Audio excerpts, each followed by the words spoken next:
Welcome to this session.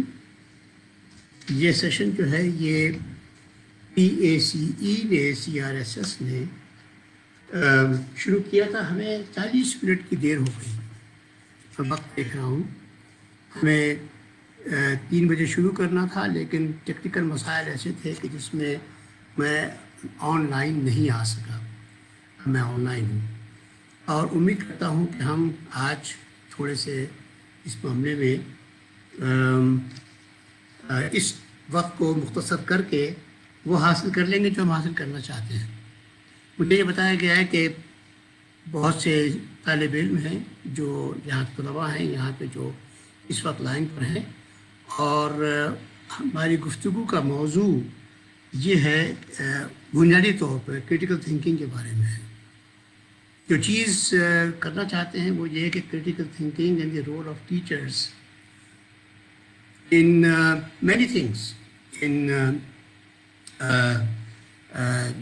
engaging students in discussions, in creating problems where students acquire this skill of critical thinking. تو میں اس کے اوپر مختصراً جلدی سے میں شروع کرتا ہوں بات کو. میں کیا کہنا چاہتا ہوں. میرے موضوعات میں نے رکھے جو میں نے ٹائٹلز رکھے ہوئے یہاں پہ وہ 3-4 ہیں. سب سے پہلے تو یہ ہے کہ کریٹیکل تھنکنگ ہوتی کیا ہے. دوسری بات جو ہے وہ یہ کہ اس کی ضرورت کیوں محسوس کی جاتی ہے. خاص طور پہ یہ ہے کہ اگر کریٹیکل تھنکنگ آپ کو معلوم ہو کہ کسی گروپ آف پرسنس کے اندر نہیں ہے تو اس کی کیا نشانیاں ہیں جس سے آپ یہ سمجھیں کہ یہاں پہ کریٹیکل تھنکنگ نہیں ہے اور اس کی اسکلز پیدا کرنے کی ضرورت ہے. پھر اس کے بعد میں تھوڑا سا وقت دوں گا یہ بتانے کے لیے کہ کریٹیکل تھنکنگ کی ایسینشیل انگریڈینٹس کیا ہوتے ہیں اور ان انگریڈینٹس کے وہ بتانے کے بعد پھر میرا موضوع ہوگا کہ اس کے بارے میں ریزننگ کے بارے میں، لاجک کے بارے میں، کریٹیکل تھنکنگ کی فوائد کے بارے میں کرتے ہوئے آخر میں ہمیں کون کون سی چیزیں، خاص طور پہ یہ میں نے یہ یونیورسٹی ٹیچرز کے لیے، کالج ٹیچرز کے لیے خاص طور پہ یہ باتیں رکھی تھی اور مجھے معلوم نہیں کہ آپ میں سے کتنے لوگ ٹیچرز ہیں اور کتنے لوگ اسٹوڈنٹس ہیں. اگر سب اسٹوڈنٹس ہیں تو پھر بھی وہ دیکھ لیں کہ اس کے اندر انہیں ایکسپیکٹ یہ کرنا چاہیے کہ اگر کبھی کریٹیکل تھنکنگ کو انہیں پڑھائے گا تو وہ اس کے اندر وہ کیا کیا ان کو کیا وہ ایکسپیکٹ کرنا چاہیے ان کو. سب سے پہلے جو بات میں کہوں گا کہ کریٹیکل تھنکنگ ہوتی کیا ہے. کریٹیکل تھنکنگ جو ہے وہ بنیادی طور پہ سوال کرنے کی عادت، سوال کرنے کی صلاحیت. ایک اسکیپٹسزم کا مطلب یہ ہوا کہ آپ کے سامنے اگر کوئی چیز سامنے آئے، کوئی بات، کوئی مقولہ، کوئی کسی کا مشاہدہ، تو آپ بجائے اس کے کہ فوراً اس کو تسلیم کر لیں، تھوڑا سا اس کے بارے میں اسکیپٹک ہوں، تھوڑا شبہ ہو کہ مجھے اس کی تصدیق کر لینی چاہیے. یہ اسکیپٹسزم ہے. پھر اس کے بعد اس کے علاوہ کریٹیکل تھنکنگ یہ بھی ہے کہ لاجیکل آرگومنٹ کو استعمال کریں تاکہ دوسروں کی بات بھی سمجھ سکیں اور اپنے اطراف جو نیچر ہے اس کو بھی سمجھ سکیں. آج کل کی جتنی ہماری سائنٹیفک ڈیولپمنٹ پچھلی صدیوں میں ہوتی آئی ہے وہ اسی کریٹیکل تھنکنگ کی وجہ سے ہوئی ہے، اسی اسکیپٹسزم کی وجہ سے ہوئی ہے، اسی انکوزیٹیونیس کی وجہ سے ہوئی ہے اور اسی یوز آف لاجک کی وجہ سے ہوئی ہے. اور اس کے اندر خاص طور پہ یہ صلاحیت پیدا کرنا کہ آپ لاجک کی بنیاد پہ معلوم کر سکیں کہ کون سی چیز صحیح ہے اور کون سی چیز غلط ہے. لاجک سے آپ یہ معلوم کر سکتے ہیں. تو ایک تو یہ بات ہے جو میں نے مختصر بتائی ہے کہ آپ کریٹیکل تھنکنگ میں سیکھ رہتے ہیں، لیکن اس کو ایک سمجھنے کا ایک اور طریقہ بھی ہے اور وہ یہ ہے کہ کیا چیز ہے جس کو آپ کہیں گے کہ یہ کریٹیکل تھنکنگ سے باہر ہے. اس کا اپوزٹ کیا ہے. تو اس کا اپوزٹ جو ہے وہ ایک ہے جسے کہتے ہیں بلائنڈ ایکسیپٹنس. اس کو اردو میں اگر میں بیان کروں تو میں کہوں گا تقلید، اندھی تقلید. کہ آپ بغیر کسی کو کوشچن کیے ہوئے، بغیر اس کو غور کیے ہوئے آپ بات کو تسلیم کر لیں. وہ ایک بلائنڈ ایکسیپٹنس کہلاتی ہے، اس کو ہمارے ہاں اردو میں اندھی تقلید کہا جاتا ہے.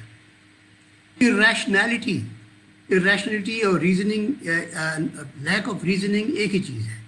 ریشنلٹی جو ہے وہ یہی ہے کہ آپ جو واقعات ہوں ان کی وجوہات، توجیحات تلاش کریں. تو وہ اگر آپ نہیں توجیحات، آپ وجوہات سے اور لاجک سے چیزوں کو آپس میں جوڑتے نہیں ہیں تو وہ ارریشنلٹی کہلاتی ہے.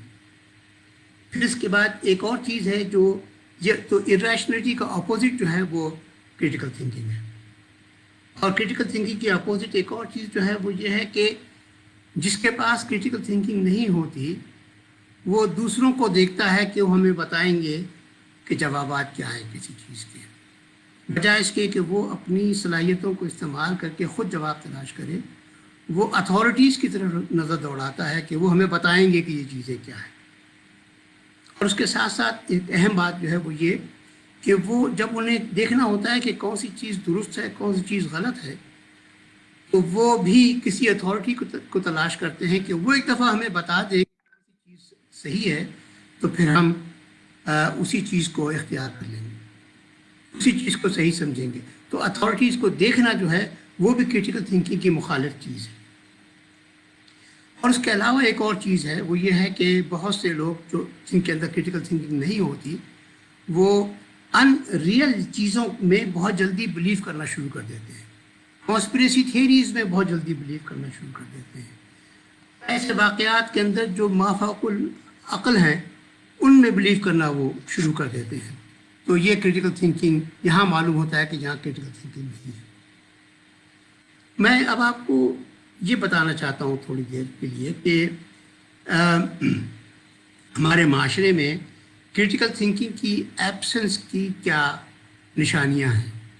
اس کہاں کہاں ہمیں نظر آتا ہے کہ وہاں پہ کریٹیکل تھنکنگ کی کمی ہے.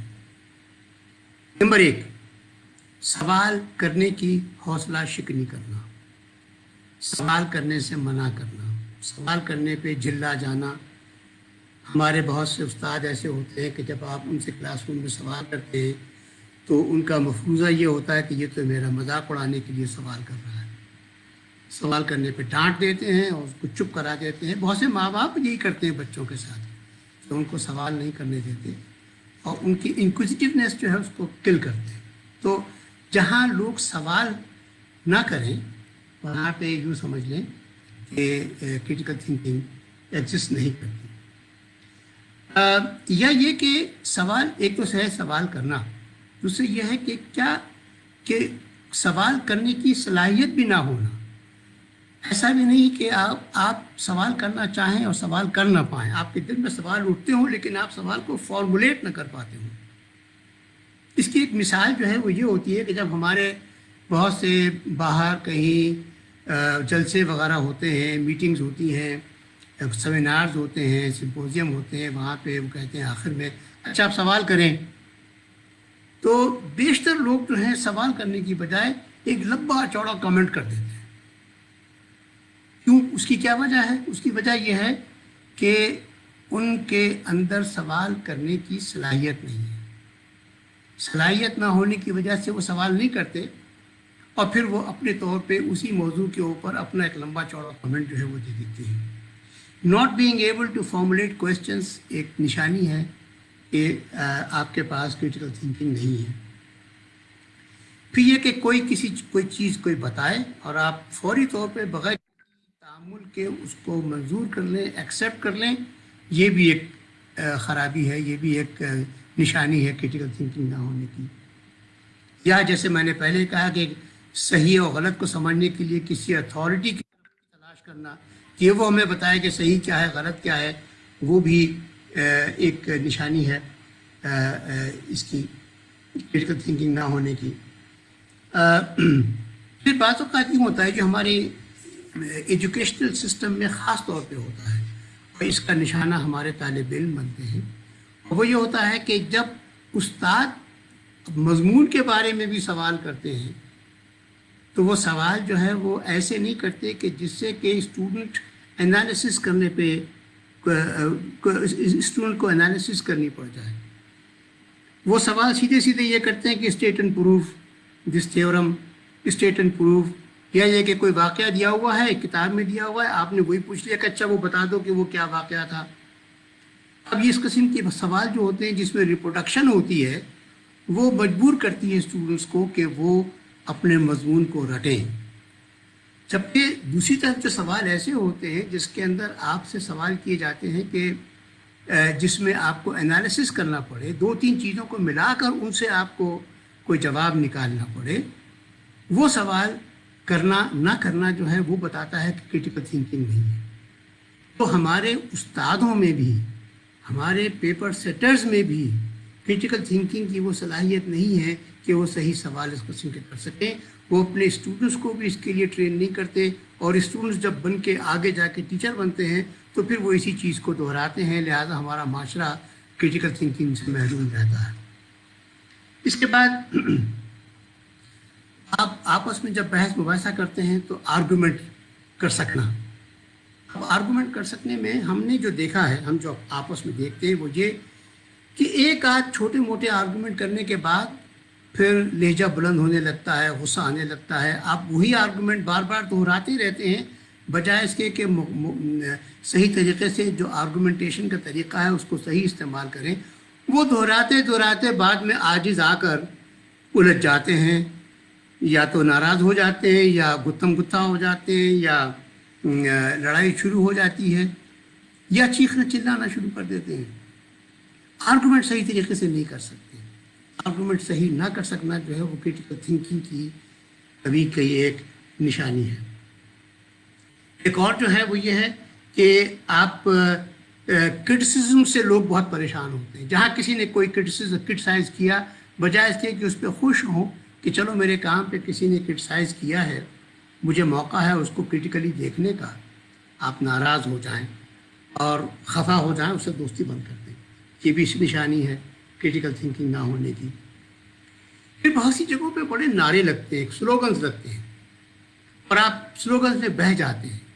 سلوگنز میں بہہ جانا، بڑے بڑے نعروں کے اندر بہہ جانا، اور ان کو کرٹیکلی نہ دیکھنا، ان کو فوراً قبول کر لینا بھی کرٹیکل تھنکنگ نہ ہونے کی ایک نشانی ہے. پھر ہوتا یہ ہے کہ آپ کے جو آرگومنٹس ہوتے ہیں نا، ان میں سے بہت سے آرگومنٹس بڑے فیلیشیس آرگومنٹس کہلاتے ہیں، غلط آرگومنٹس ہوتے ہیں. اور بھرا پڑا ہے لٹریچر کے کتنے کون سے آرگومنٹس ہیں جو کہ فیلیشیس ہوتے ہیں، غلط ہوتے ہیں.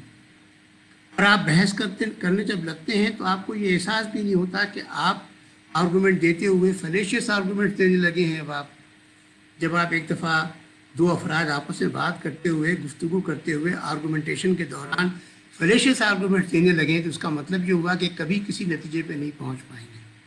وہ بھی ایک نشانی ہے کرٹیکل تھنکنگ نہ ہونے کی.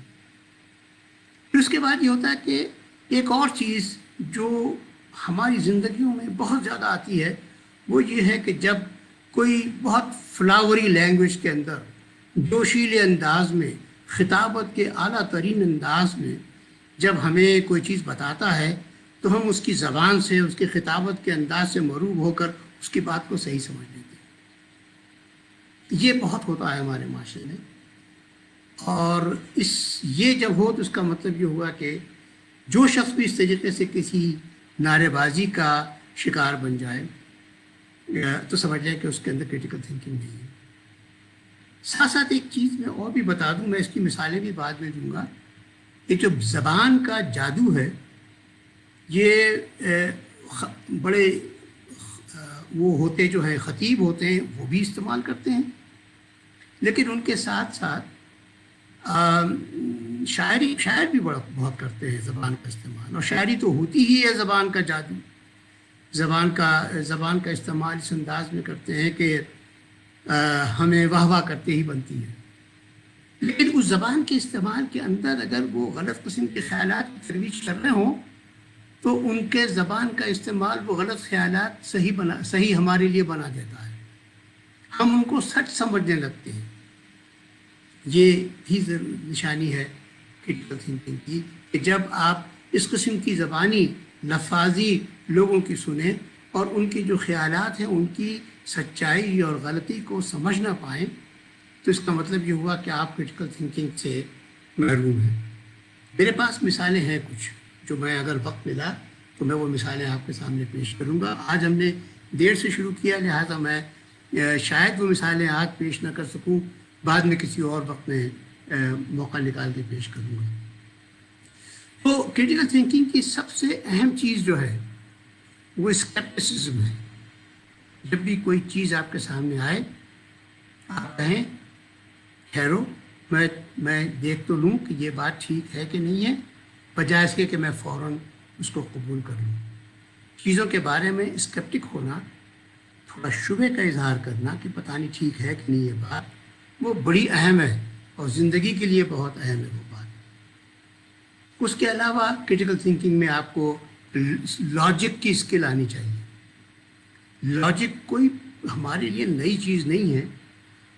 اندازہ کریں کہ یونانی تاریخ میں ارسطو، سقراط وغیرہ کے زمانے میں جتنا علم تھا وہ لاجک کی بنیاد پہ ہوتا تھا، اور انہوں نے اس زمانے میں جو لاجک کے اسباق لوگوں کو بتائے وہ ابھی تک استعمال ہوتے ہیں، وہی اسباق استعمال ہوتے ہیں۔ اور وہ اسباق جو ہیں وہ نہ صرف یہ کہ یونیورسٹی لیول کے اوپر استعمال ہوتے ہیں، بلکہ یقین کریں مدارس میں استعمال ہوتے ہیں۔ وہی کتاب استعمال ہوتی ہے جو ارسطو نے لکھی تھی، اس کا ایک چیپٹر ہے جو کوئی استعمال کرتے ہیں۔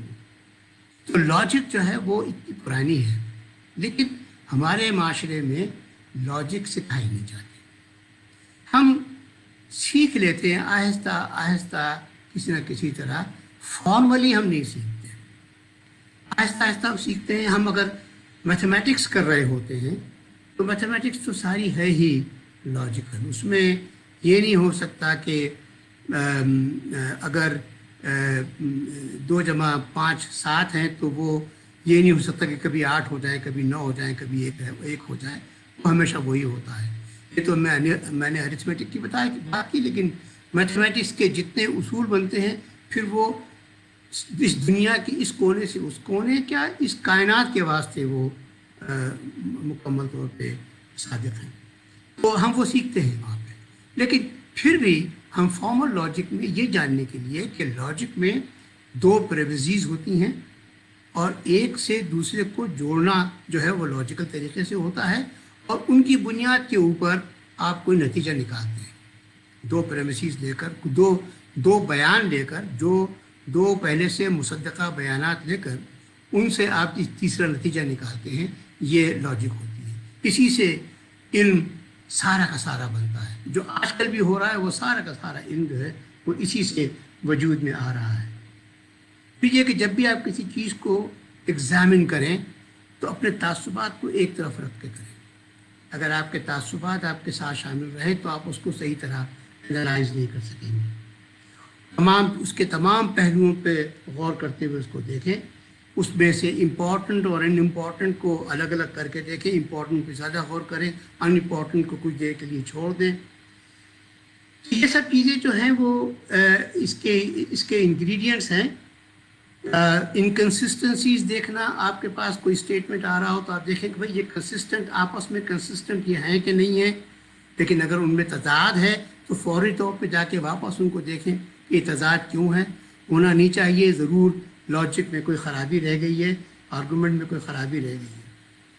اور پھر یہ بات کہ آپ جتنا جو ٹروتھ ہے، جو سچائی ہے، اس کو آپ خود تلاش کر سکیں، بجائے اس کے کہ آپ کسی اتھارٹی کی تلاش میں رہیں کہ وہ آ کے آپ کو بتائے گا کہ نہیں غلط وہ ہے اور سچا یہ ہے، اس کی بجائے آپ خود اس کو تلاش کر سکیں۔ تو اب اس کے اندر مطلب یہ ہوا، کرٹیکل تھنکنگ کے اندر انالیسز ہوتی ہے، ایویلیویشن ہوتا ہے، سنتھیسس ہوتی ہے، یہ موٹے موٹے الفاظ میں نے بتا دیے ہیں، یہی ہیں جن کو ملا کے کرٹیکل تھنکنگ ہوتی ہے اور لاجک کام کرتی ہے۔ اچھا، اس کی وجہ سے آپ آرگومنٹ بنانے کے قابل ہوتے ہیں اور یہ دیکھنے کے قابل ہوتے ہیں کہ ریزننگ کیسے کی جائے۔ میں نے جیسے بتایا کہ ریزننگ جو ہے وہ کرٹیکل تھنکنگ کا سب سے اہم کمپوننٹ ہے، اور اس کے اندر پریمیسز ہوتے ہیں، اور اگر ایک دو پریمیسز ہوتے ہیں ان میں سے ایک بھی غلط ہو تو آپ نتیجہ نکالنے کی کوشش کریں گے، وہ نتیجہ غلط نکلے گا۔ دونوں پریمیسز کو سچا ہونا چاہیے، صحیح ہونا چاہیے، ٹروتھ وہ ٹھیک ہونے چاہیے، درست ہونے چاہیے۔ اگر ان میں سے ایک بھی پریمیسز غلط ہوں گے تو وہ نتیجہ جو ہے وہ غلط ہوگا۔ یہ ایک بنیادی سبق ہے اس چیز کا جو کہ آپ اپنے پاس رکھتے ہیں۔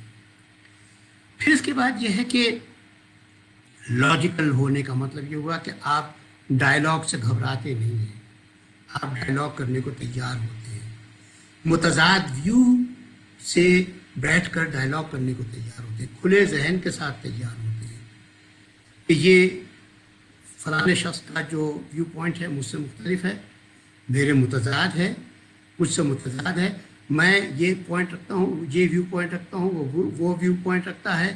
ہم بیٹھ کے ڈائلاگ کریں، ڈائلاگ کر کے ہم کسی نتیجے پہ پہنچنے کی کوشش کریں کہ دونوں میں سے کون سا درست ہے۔ اکثر اوقات یہ ہوگا کہ معلوم ہوگا کہ دونوں کے کچھ حصے درست ہیں، لیکن کسی جگہ پہ کچھ چیزوں کی وجہ سے وہ مختلف ہیں۔ بعض اوقات یوں ہوتا ہے کہ آپ کے جو فلاسفیز ہوتی ہیں، جو ویو آف تھنکنگ ہوتی ہے، جو ایکسیمز ہوتے ہیں جن سے کہ آپ لاجک شروع کرتے ہیں، ان میں اختلاف اتنا ہوتا ہے کہ ان کو آپ عبور نہیں کر سکتے، جس کی وجہ سے اختلافات ہمیشہ کے لیے رہتے ہیں۔ لیکن پھر بھی آپ کا ڈائلاگ کے لیے آپ کو تیار رہنا چاہیے، یہ بنیادی چیز ہے، یہ سب سے بڑی ہیلپ ہے، اسی سے آپ سیکھ سکتے ہیں۔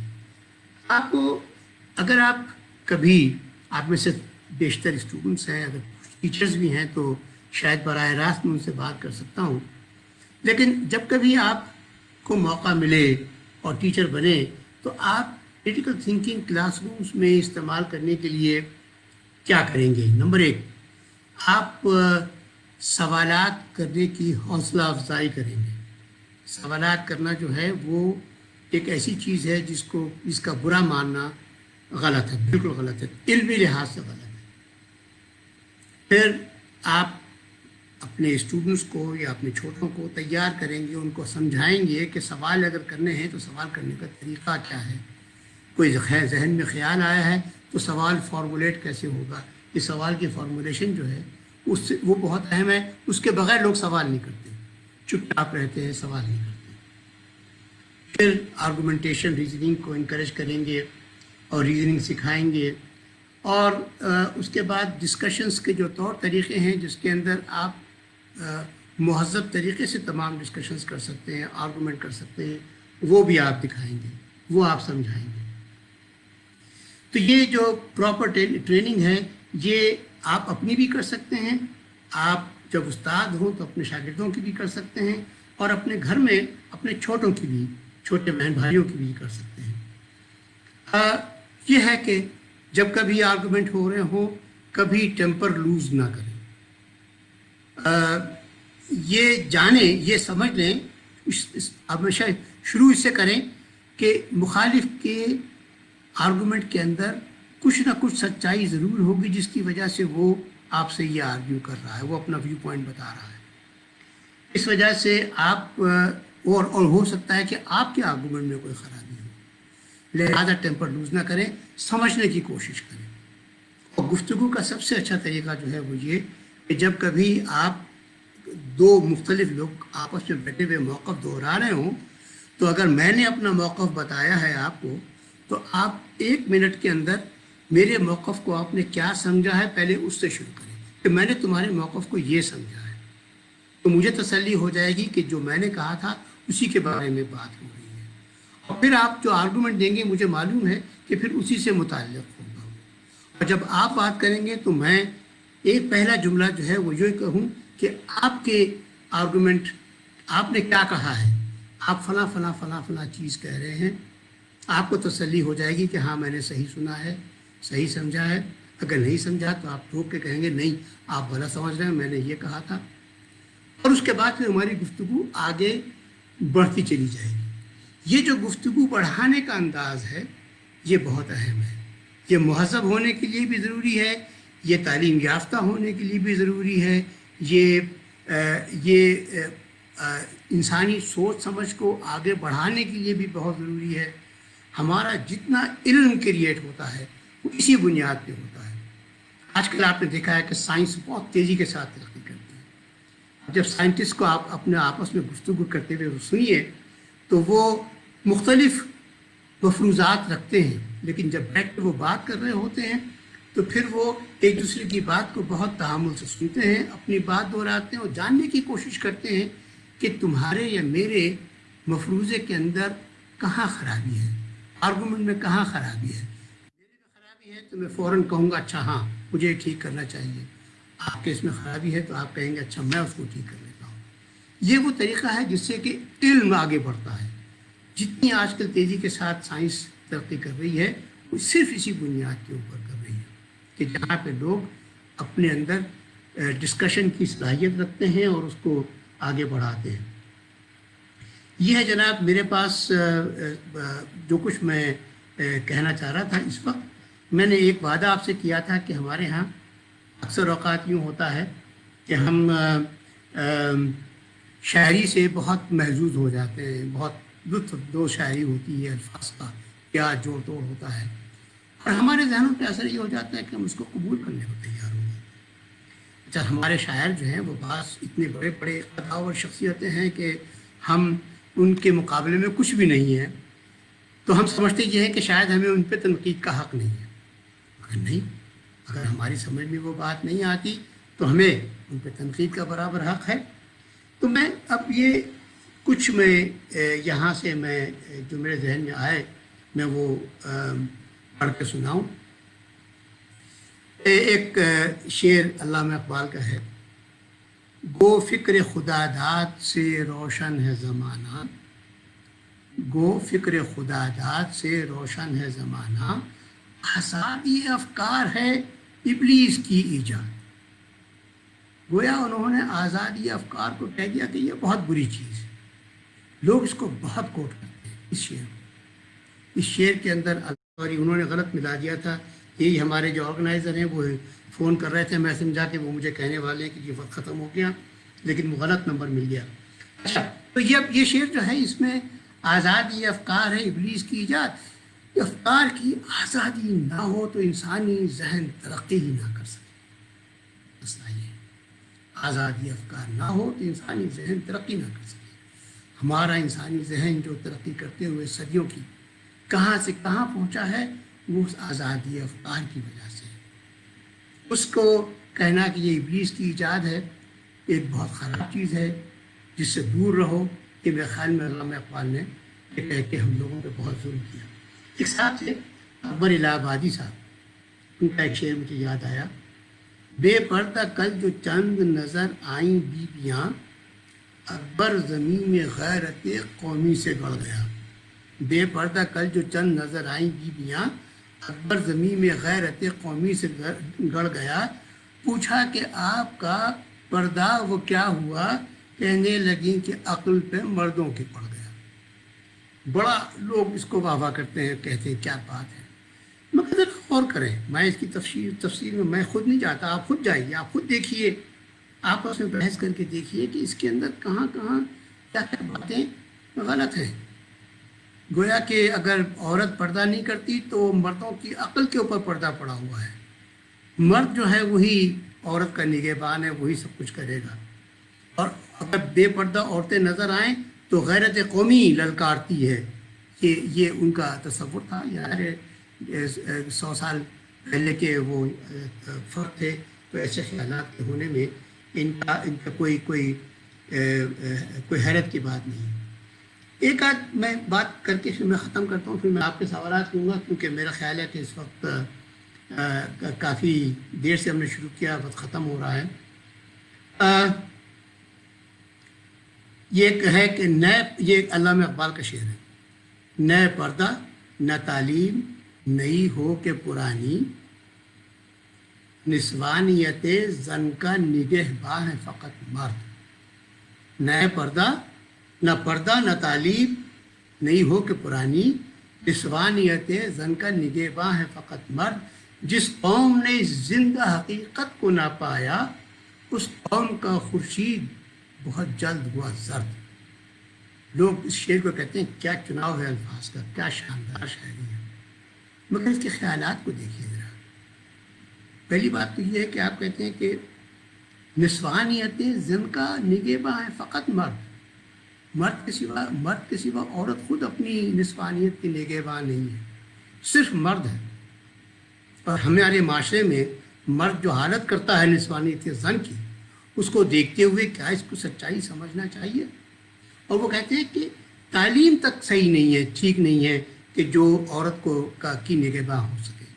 پہلی بات درست ہے، عورتیں تو تعلیم کے میدان میں کہاں سے کہاں پہنچ رہی ہیں، مگر اس سے زیادہ حیرت انگیز جو ہے وہ ان کا دوسرا شعر ہے کہ جس قوم نے زندہ حقیقت کو نہ پایا اس قوم کا خورشید بہت جلد ہوا زرد۔ کا مطلب یہ ہوا کہ وہ قوم جو ہے وہ تباہ و برباد ہو گئی جس قوم نے زندہ حقیقت کو نہ پایا۔ ارے بھائی پورا مغرب وہاں پہ عورت جو ہے وہ نسوانیت وہ مرد کو نہیں سمجھتی نسوانیت زن کا نگہباں، وہ خود اپنے آپ کو سمجھتی ہے، اور اب سے نہیں سمجھتی، صدیوں سے سمجھتی ہے۔ اس قوم کا خورشید زرد ہو گیا ہے کوئی، یا خورشید زرد ہوا ہے ان قوموں کا خورشید زرد ہوا ہے، وہ قومیں تباہ و برباد ہو گئی ہیں یا پیچھے رہ گئی ہیں کہ جو عورت کو اس طریقے سے مرد کا پابند بناتی ہیں۔ اچھا، اس کے اندر کافی چیزیں ایسی ہیں کہ جس کو بیٹھ کے آپ لوگ آپس میں ڈسکس کر کے یہ دیکھ سکتے ہیں کہ اگر ہم کریٹیکلی ایگزامن کریں تو یہ تمام جو اشعار ہیں یہ کیا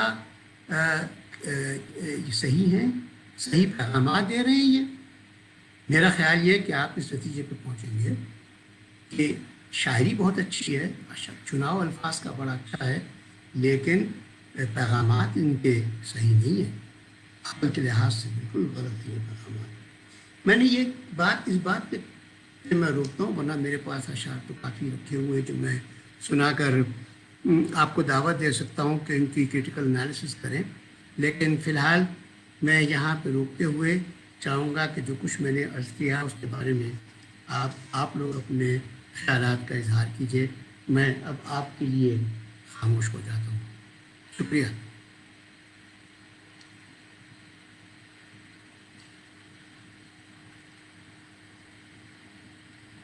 میں اس کو کیسے بند کروں گا یا میں بند نہیں کروں گا اس کو؟ میرا رابطے کا طریقہ جو ہے وہ یہ بھی ہے، میں اس رابطے سے رابطہ کرتا ہوں میں